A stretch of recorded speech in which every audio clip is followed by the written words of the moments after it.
Hi and welcome to A Taste of Fusion.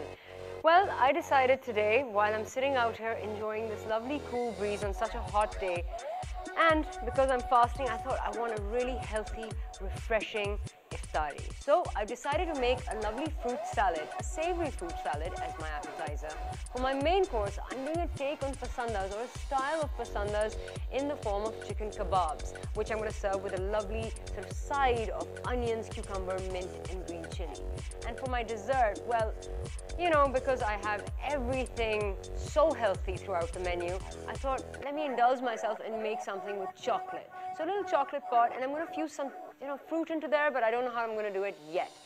And of course, I think that I'm going to try out another fruit juice today based on watermelon. So now, enough of this talk. I've got to go pick up my veg, come back and get cooking.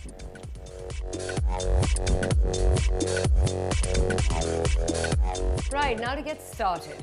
Our appetizer is a fruit salad. Well, fruit is very, very important in Ramadan because it's really healthy and refreshing. What I want to do today is merge a little seafood and the fruit together to give you something that's glorious and savory. Now to get started, any good salad requires a very good vinaigrette. So I'm going to start off with a little extra virgin olive oil, and into my bowl I'm going to pour about 4 tablespoons worth. I'm going to put in about 1.5 teaspoons of balsamic vinegar. And now to spice it up, a large pinch of salt,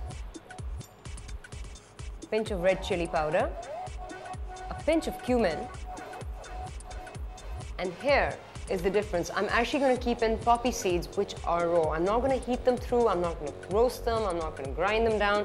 I'm just going to put in a pinch of poppy seeds just to add a little difference and dimension and flavor. Next step, whisk it up. Okay, once you whisked all those things in, now the second step of the vinaigrette. Squeeze in the juice of half a lemon and add in 1 teaspoon of soya sauce. And just to add in some extra dimension, a little sesame oil and a dash of rice vinegar. Right, now whisk it all up. And what you have to do at this point is whisk it to the point that the olive oil has fused with all the vinegars and the lemon juice in there. Right, so our vinaigrette's ready. Let's pop that to the side. Now, what are we going to put into our fruit salad? Well, I thought a little seafood, a little tuna, because A, it doesn't need to, you don't need to be worried about whether it's in season or not. You just go pick up a tin, and it's so easy to put together, and at the last moment as well. So, into my bowl, I'm putting in a tin of tuna, and this is plain tuna in brine. You can use tuna in salt water, spring water, olive oil, but whatever you do, make sure that you drain it thoroughly and you don't have that much of the liquid reserved. Just break it up with your spoon in the bowl. Make sure the larger chunks have sort of broken down. And then into this, we're just going to chuck in a number of different things. We're going to start off with some cucumber, which I've peeled. Then slice it in half. Again, and we're just going to make thin chunks of the cucumber.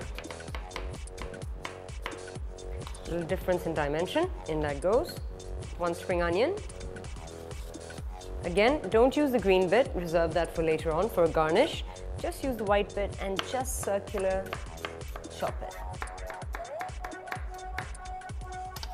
In that goes. So, once your cucumber and your spring onions in there, just mix the tuna in thoroughly, because what this will do is it'll help the spring onion release its flavor and the cucumber release its water. So the tuna will become slightly moist and all the flavors will fuse and intermesh together. Right, so this is mixed in. Now for the fruit. I have here some peaches which I've just peeled. I'm just going to take about half a peach. Again, I'm going to chop them up into little bite sizes. Nothing too fancy, you can keep it quite rough. In goes our peach. Now, I thought these lovely apricots that we have in the market right now from Kabul, they're huge, they're sweet, they've got a slightly, tarty tang to them, which comes in at the end. So I've kept the peel on because that layer is just underneath the peel. and they're very healthy for you, and they're rather delicious. So again, these I'm going to chop up slightly smaller because I want them to release their flavor faster. So 1 apricot, in that goes. Then I thought, tuna. What goes really well with tuna? Pineapple. It's, you know, it's sweetness, and again, this is from a can. If it's fresh in the market, do use it. If not, at the last minute, just go grab a can and use it in this glorious fruit salad. And of course, it's something that we don't usually have. It's not readily available, so 4 tablespoons of the pineapple. Now you can use, use a little bit of the liquid if you want to moisten up the salad. It just adds a sweetness to it. Now for a little kick in the form of a killer green chili. So I'm just gonna score my green chilies, cut right through them so I can get a nice tiny chop from them. Just chop it up finely. Chop through once more. This way it can be dispersed evenly throughout the salad. In that goes. Then, lovely pears. Again, not too much. Through, keep the skin on. Make nice little slices of them. And these I'm just going to keep as slices.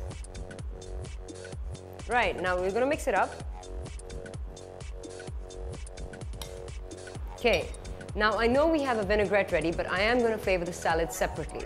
So, a tiny pinch of salt and a tiny pinch of red chili powder, the juice of half a lemon, and mix this all up. Right, and that's pretty much it. Now, at the time of plating up, I'm going to take a little iceberg lettuce, pour in the vinaigrette, and fuse all these items together with a little sprinkling of cottage cheese on the top. And that's the perfect fruit salad for your iftar, done in less than 10 minutes.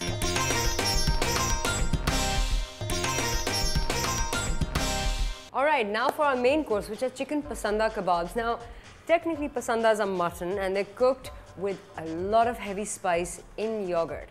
But what I'm going to do today is I'm going to use chicken mince or chicken keema, and I'm going to mix in all these different things, make little kebabs out of them and fry them up. Now, getting started. Here I have some chicken keema. I'm just going to pop about half a kg into a bowl. That should give me about 4 medium-sized kebabs.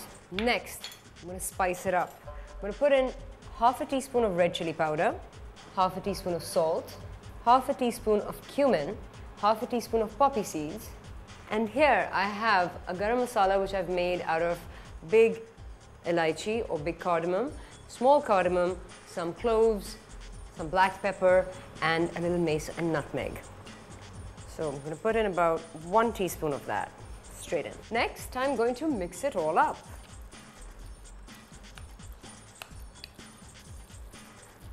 Right, once all the spices have been mixed through thoroughly, I'm going to put in some dried onion. Now this is pyaz shur, or basically dried onion, which is cooked from before. It's golden fried. And what traditionally, well, my mother traditionally does, is that she mixes her garam masala into this and she puts it into the pasandas right at the time of their cooking, once they're going to be bhunud at the end or fried at the end. What I'm going to do is I'm going to take this golden onion, this dried onion, and pop about a handful straight into my chicken right here and mix it up. Adding more fuel to the fire, I have here some ginger that I've chopped roughly, and I've kept it rough because I want to bring a little fusion element to it. I want, to be able to taste the ginger at the end. I don't want ground ginger going in. I don't want it sliced finely so it loses its sort of density, its freshness, that you get that little ginger crunch and you think, whoa, that's a burst of flavor in my mouth. So I've chopped up some ginger roughly, and I'm literally going to put in half a teaspoon. I'm going to mix that up. And now, instead of yogurt which goes in when it's the time to, steam the pasandas or give them dum, what I'm going to do is I'm going to add in 1.5 tablespoons of fresh cream. And that's real fusion. Okie dokie. Mix it all up finely for the last time. I have blended my chicken thoroughly enough. I'm just going to grab my frying pan. Just going to pop it here. Straight into the pan, I'm just going to make lovely little kebabs. And because the cream's in there, that's going to bind the meat together. Flatten them out. So, place them into my pan.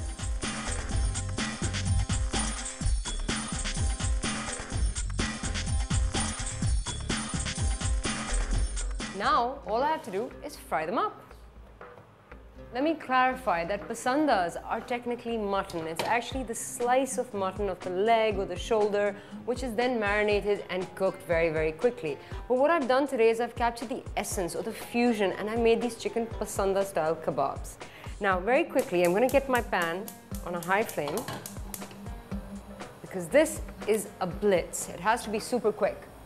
And I'm going to grab some extra virgin olive oil. I'm just going to layer a little bit of oil on the kebabs so they don't stick to the pan. There.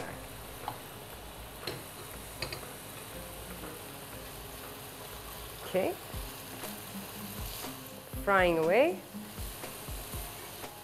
Don't move the kebabs around too much, just let them cook in their own juices super fast, and then flip them over once and once again, and you're done.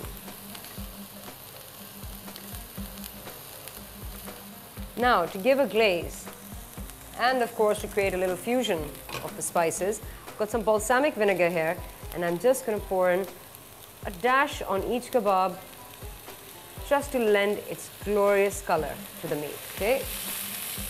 Move your kebabs around. And then, very gently, flip them over. And that's glorious. Good. Oh, flip. Now, once you flip them over once, squeeze in just a hint of lemon juice. Move them around. Add in another dash of olive oil just to make sure none of the spices are burning. Turn the heat down slightly and flip.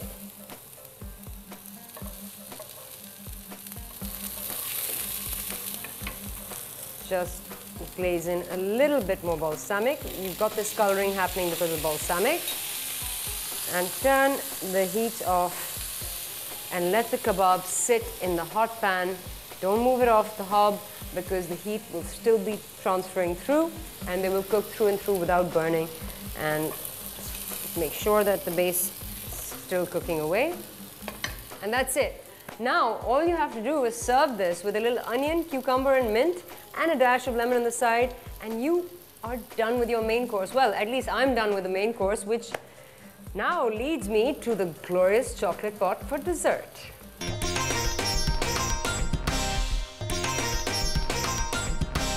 Right, and now for dessert, which are delectable divine chocolate pots. Well, actually, it's just a lot of chocolate merged with cream with a little fruit infusion and served up at iftari time. The perfect dessert or the light sweet dish at the end of a hearty fast. Well, instead of making cheesy lines up, I'm going to put my pan on a high flame here and I'm going to break in some cooking chocolate. Now this is dark, well, it's 80% cocoa solid. It's not as sweet as processed chocolate and it is technically what you should use in cooking. And I'm going to break in about 400 grams of it. I'm just going to keep moving it around because I don't want this chocolate to cook too much. Therefore, which basically means I don't want its oil to be released. I just want it to soften through.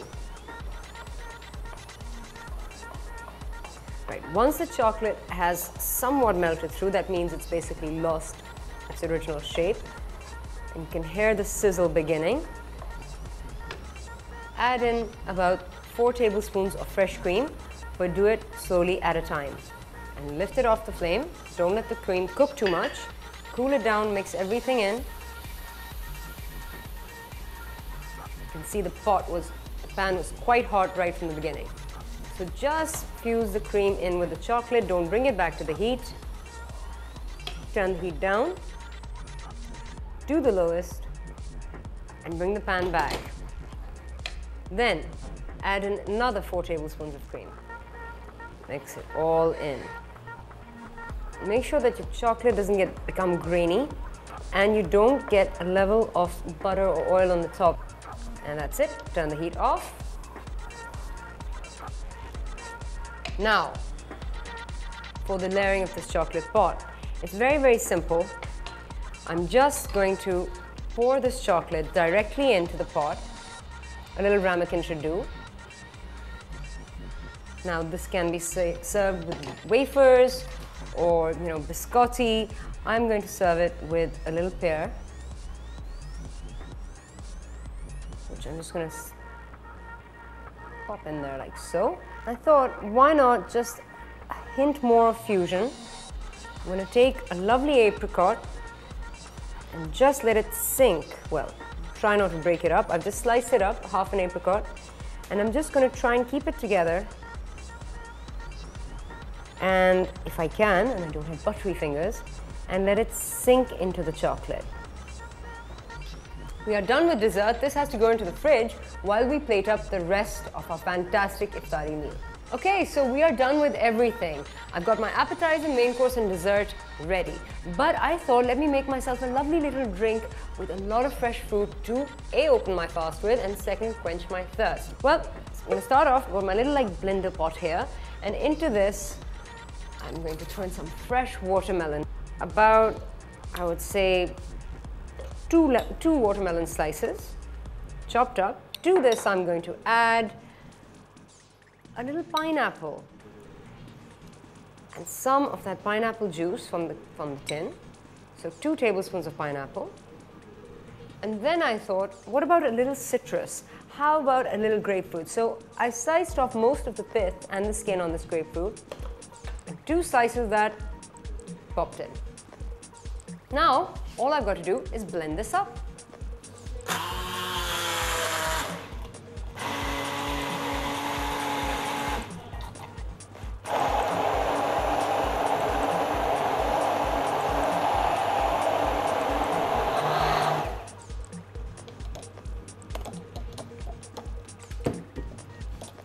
Okay, and we are done with our juice. It's delicious and it's ready for pouring. And I am ready for plating up.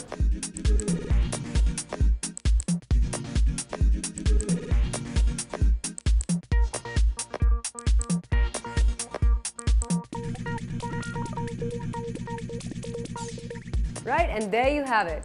Fantastic tuna and fruit salad. Well, technically it's fruit salad with tuna as a little accompaniment. Now, tuna is something that goes beautifully well with fruit, and fruit is very important to have in Ramzan. A, because you get a lot of natural sugar from it. Secondly, it refreshes you, and that's something you need after an entire day of fasting. Also, it's exceptionally healthy, as is tuna.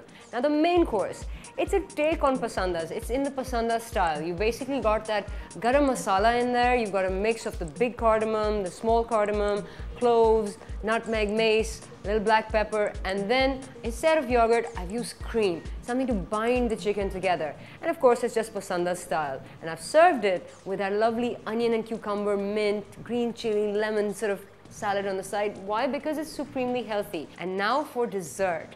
Now, after that entire healthy meal, something delectable, something delicious and moorish, that's exactly what you want. Also, it perks you up completely and gets you involved with everyone around you.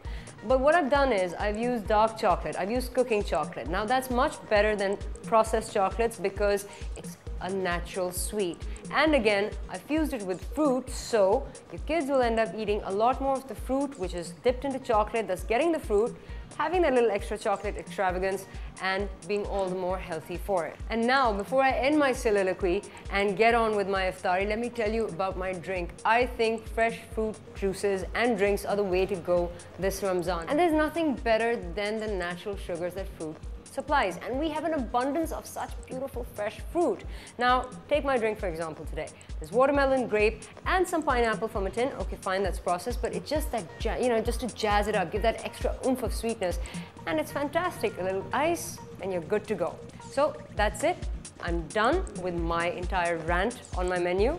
I'm going to go out and enjoy it. Remember, if you want to see me fuse something or have any comments, write in on fusion@dawnnews.tv.